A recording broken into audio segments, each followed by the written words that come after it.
በስተመጨረሻ መሀሊት እንግዲህ የያዘችውን ያንን መድኃኒት ወይም ደግሞ መርዝ በነ ብሩኬና በነ ቅድስቴ መጠጥ ላይ ነው የጨመረችው ማለት ነው።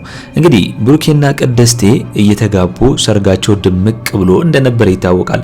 ነገር ግን መሀሊት አሁን ላይ የነሱ ሰርግ እንዳይደምቅና እንዲታመሙ ወይም ደግሞ መሀሊት እንግዲህ የድሯን ፍቅረኛዋን ለቅድስት አሳልፋ ስለሰጠች በራሷ ድክመትና በራሷ ስርዓት አልበኝነት አሁን ላይ በእነሱ መሃል የሆነ ነገር ችግር እንዲፈጠር ፈልጋለች ማለት ነው። እንግዲህ ከዚህ ቀደም መሀሊት መቼም ቢሆን አትቀየርም ብለን ነበር። ይሄው አሁንም ተመልሳ መሀሊት እዛው ላይ ነች። ተቀይራለች ብለን ብናስብም እንደገና መድብልም ተቀይራለች ብሎ ቢያስብም መሀሊት ግን ተመልሳ እዛው ነች። ምንም አልተቀየረችም። ጭራሽ ሽማግሌ በመምሰል ምን በመምሰል እዛ ቤት ገብታ እንደገና ብሩኬና ቅድስት የሆነ ነገር እንዲሆኑ እንዲታመሙ ሰርጋቸው እንዲበላሽ በሰርጋቸው ቀን ችግር እንዲፈጠርባቸው አውቃ ያንን መርዝ ወይም ደግሞ መድኃኒት ይዛ በእነሱ ላይ አድርጋለች። ስለዚህ አሁን ላይ መሀሊት እንግዲህ ከተቀየረች ወይም ደግሞ ምንም እንደ ድሮ ተመልሳ ከሆነች ለመድብልም አስጊ ነው ማለት ነው። ምክንያቱም ከካሌብ ሞሲሳ ጋር አብረው እየሰሩ እንዳይሆን በዚህ በኩል ከመድብል ጋር እየሰራች እንደሆነ በማስመሰል እየተጫወተች ነው። በዛ በኩል ደግሞ ከካሌብ ሞሲሳ ጋር እየሰራች ከመድብል ጋር ያላትን ግንኙነት በሙሉ ለካሌብ ሞሲሳ እየነገረችው እንዳይሆን ብዬ እሰጋለሁ ማለት ነው። ምክንያቱም ካሌብ ሞሲሳ እጁ ረጅም ነው። መድብል ከማን ጋር እንደሚውል ከማን ጋር እንደሚሆን ሰዎችን ልኮ እያጣራ ነው። ምክንያቱም ከጠበቃው ጋር አንድ ላይ እንኳን መድብል ሲያወራ ወዲያው ከጠበቃው ጋር ምን ትሰራለህ ብሎ ጠይቆታል። ያ ማለት ምንድነው? ሰዎች አሉት እንትና ካሌብ ሞሲሳ። ስለዚህ እነዛን ሰዎች ካሰማራ መሀሊት በተደጋጋሚ ጊዜ ከመድብል ጋር ስለታየች ያንን ነገር ይጠይቃታል ብዬ ነው ማስበው። ስለዚህ ይህንን ነገር ደግሞ መሀሊትን ያልጠየቃት ወይም ደግሞ መድብልን ያልጠየቀው ለምንድነው? መሀሊት ከካሌብ ሞሲሳ ጋር ስራዋን እየሰራች ነገር ግን ለመድብል የምትነግረው ካሌብ ሞሲሳን የእጁን እንዲያገኝ እፈልጋለሁ እያለች ሞድ እየያዘች እንዳይሆን ብዬ ነው የምፈራው። እስኪ እናንተስ በዚህ ጉዳይ ምን ታስባላችሁ? ሀሳብ አስተያየታችሁን ኮሜንት ላይ ማስቀመጣችሁን እንዳረሱ። እንግዲህ ምሳሌ ክፍል 172 ቶሎ እንዲለቀቅ ሁላችሁም ኮሜንት ላይ ክፍል 172 ቶሎ ይለቀቅልን በማለት ይህንን ቪዲዮ ላይክ በማድረግ ይጀምሩ። እንግዲህ በስተመጨረሻ መድብል መሀሊትን አምኗት መሀሊት ይቅርታ ለመጠየቅና እንደገና በሰርጉ ለመገኘት ብላ እንግዲህ ቅድስትንም ሆነ ብሩኬን ለምነዋለች። መድብል በጣም ሰውን ያምናል። ነገር ግን ቅድስት ሞገስ የተለያዩ እነ ብሩኬ ግን የመሀሊትን ስራና የመሀሊትን ሴራ ያቃሉ። ለዛ ነው ማያስጠጓት። ምክንያቱም አንድ ሰሞን ምሳሌን ልትወስድባቸው ነበር ወይም ደግሞ ወስዳ ልትሸጣት ነበር ለካሌብ ሞሲሳ። ስለዚህ መሀሊት መቼም ቢሆን እንደማትቀየርና ጤነኛም እንዳሉነች ስላወቁ ነው ማንም መሀሊትን ይቅርታ ሳያደርግላት ወይም ደግሞ ሳይቀበላት ተመልሳ ወዛው ወደ ውጪ እንድትወጣ ወይም ደግሞ ከዛ ቤት እንድትወጣ ያደረጋት። ምክንያቱም ብሩክ ከመድብል ጋር በመሀሊት ፊት መነጋገርም ሆነ መጨቃጨቅ አልፈለገም። ለዛ ነው እራት ጋር ቀርቦ የነበረውን ጥቶት ያንን ምግብ ወደ ክላሱ ሄዶ የገባው ማለት ነው። ስለዚህ መድብል ምን እያደረገ ነው ያለው? መሀሊት መድብልን ምንድነው ያስነካችሁ? ምክንያቱም መሀሊትን አምኗት ነው ይዟት የመጣው ማለት ነው። ገና ለገና ከኔ ጋር እየሰራች ነው ካሌብ ሞሲሳን የእጁን እንዲያገኝ ትረዳኛለች ብሎ በዚህ በኩል ደግሞ ወንድሙን ነው እያስጨነቀው የሚገኘው ማለት ነው። ምክንያቱም መቼም ቢሆን ከመሀሊት ጋር እንደማይታረቅ ነግሮታል። እንደገና ደግሞ በቅድስቴ ሰርግ ፊት ወይም ነው በብሩኬ ሰርግ መሃል መሀሊትን ማምጣቱ ልክ አልነበረም ብዬ ነው ማስበው። የፈለገ መሀሊት ብሩኬን ይቅርታ ልለው ነው ምናምን እንኳን ብትልም ነገር ግን መድብል መፍቀድ አልነበረበትም ብዬ አስባለሁ። ስለዚህ መሀሊት ሁሌም ጥፋትና ችግር ስለሆነች መምጣት የለባትም ብዬ ነው ማስበው። እንግዲህ በስተመጨረሻ ብሩኬና ቅድስት እንደተፈራረሙና ሰርጋቸውን ደግሰው ህዝቡንም ጠርተው ወደ አዳራሽ ሄደው ሊያከብሩ እንደሆነ ይታወቃል። ይህንን ያየችው መሀሊት ግን የሁለቱን ሰርግ ለመበጥበጥና የሁለቱን ሰርግ ችግር ለመፍጠር የያዘችውን ያመጣችውን መድኃኒት ወይም ደግሞ መርዝ በሚጠጡት ወይን ላይ ጨምራለች ማለት ነው። እንግዲህ ሁሉም ተሰብስበዋል። ያንን ወይን ብሩኬና ቅድስት ሊጠጡት ነው።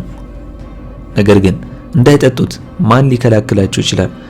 ማን ተው ሊላችሁ ይችላል።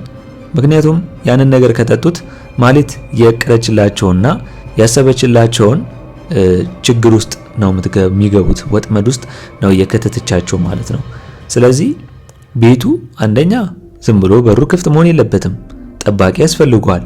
ሰርግ ከሆነ ቤታቸው ሰርግ ከሆነ ድግስ ከሆነ በሩ ክፍት ከሚሆን ይልቅ አንደኛ ሰው ጠባቂ ለመኖር ነበረበት። ሁለተኛ ነገር ደግሞ በሩን ክፍት ማድረግ አልነበረባቸውም። ምክንያቱም ዝግ ማድረግ አለባቸው። ሰው ሲገባና ሲወጣ የሚያይ ሰው ከሌለ፣ ጠባቂ ከሌለ ይህንን ነገር ማድረግ የለባቸውም። ያንን በማድረጋቸው ነው አሁን ችግር ውስጥ ሊገቡት የሚችሉት ማለት ነው። ዛሬ ቅድስቴ ብሩኬን በእጅ ያስገባውት ወይም ደግሞ አገባውት ብላ ስታስብ ያንን መድኃኒት ያለውን ወይን ትጠጣለች፣ ከዛ በኋላ ጠብ ትላለች ማለት ነው። ወይም ደግሞ ችግር ይፈጠራል፣ ከባድ ችግር ሁለቱ ላይ።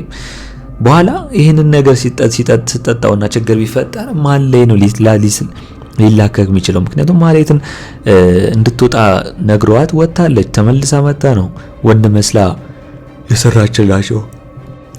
ኩል ደግሞ እንግዲህ አብርሽ ትህትና እንደገና ደግሞ ውሃም ናታንም መተው ሰርጉን እያደመቁት ነው የሚገኙት። በተለይ ውሃና ዳጣ ሰርጉን እንዴት እንዳደመቁት እያያችሁት ነው ማለት ነው።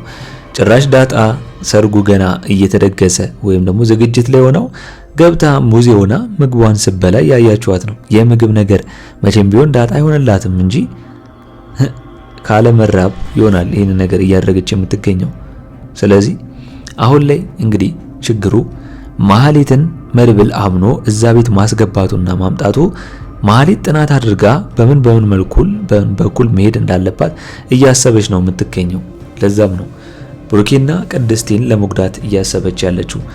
በዚህ በኩል ደግሞ የጠበቃው ድምጽና የመድብል ድምጽ የሌለ ነው። በቃ ሁለቱ አንድ ሲንግል እውነትም ማውጣት አለባቸው። ድምጻቸው በጣም ይገርም ነው። ምክንያቱም አስጨፋሪ እንኳን ሳይኖር ነው ጠበቃው እንዳስጨፋሪ ሆኖ ሰርጉን እያደመቀውና ቫይብ እየሰጠው የሚገኘው። እሱ ብቻ ሳይሆን በዚህ በኩልም መርዞ ደላላውም በጥሩምባ ተያይዞት ነበር። በቃ ሰርጉን ሰርግ ያስመሰሉት እነሱ ናቸው። በተለይ እነ ዳጣ እነ መርዞ ደላላው ጠበቃው በመስፈን በአንድ ላይ ሰርጉን የሚገርም ሰርግ ነው እያረጉት የሚገኙት ማለት ነው።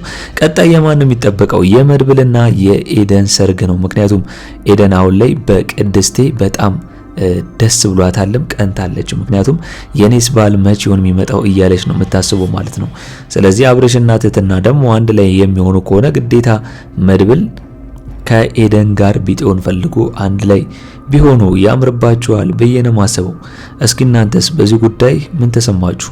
ሐሳብ አስተያየታችሁን ኮሜንት ላይ ማስቀመጣችሁን እንዳረሱ። ማህሌት በመምጣቷ ሁሉም ደስተኛ አልነበሩም። ምክንያቱም ሞገስም ሆነ ሉላ እንደገና ደግሞ ቅድስቴም ደስተኛ አልነበረችም። ምክንያቱም ማህሌት በጣም በእነሱ ላይ ስቃይና ተንኮል ሴራ ስላደረገችባቸው እንዲሁ በቀላሉ ይቅርታ ማለት የለም።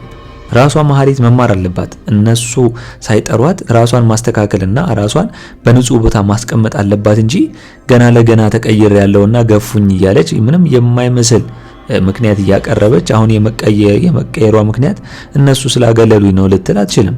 ምክንያቱም የራሷ ባህሪና ተንኮል መቼም ቢሆን በአንዴ የሚላቀቅ ነገር አይደለም። በአንዴ ሁሉም ነገር አይስተካከልም። ቀስ እያለች ነው ባህሪዋን ልታሳምርና ልታስተካክል የምትችለው ብዬ ነው ማስበው። ስለዚህ ቅድስቴ የምታስበው ምንድነው? ማህሌት ገና ለገና መታ ተዳሬን ወይም ደግሞ ሰርጌን ልታበላሽብኝ ነው የሚል ስጋት ውስጥ ነው የገባችው እንጂ መቼም ቢሆን ማህሌትን አትደግፋትም።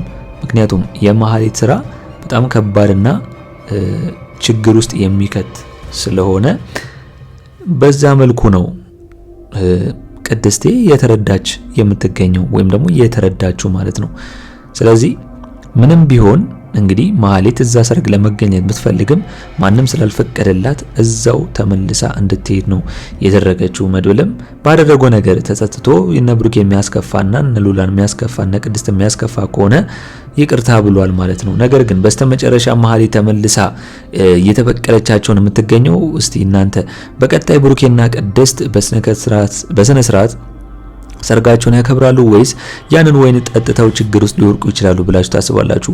ሁላችሁም በዚህ ጉዳይ ሐሳብ አስተያየታችሁን ኮሜንት ላይ በማስቀመጥ ማድረስ ትችላላችሁ። እንግዲህ በእኔ በኩል የዛሬው አስተያየት ይህንን ይመስል ነበር። ለቻናሌ አዲስ ከሆናችሁና ሰብስክራይብ እስካሁን ያላደረጋችሁ ካላችሁ ሰብስክራይብ በማድረግና የደወል ምልክቱን በመጫን ቤተሰብ እንድትሆኑን በአክብሮት እንጋብዛለን። በቀጣይ ክፍል እስከምንገናኝ ድረስ መልካም ቆይታ ይሆንላችሁ። ቻው ቻው።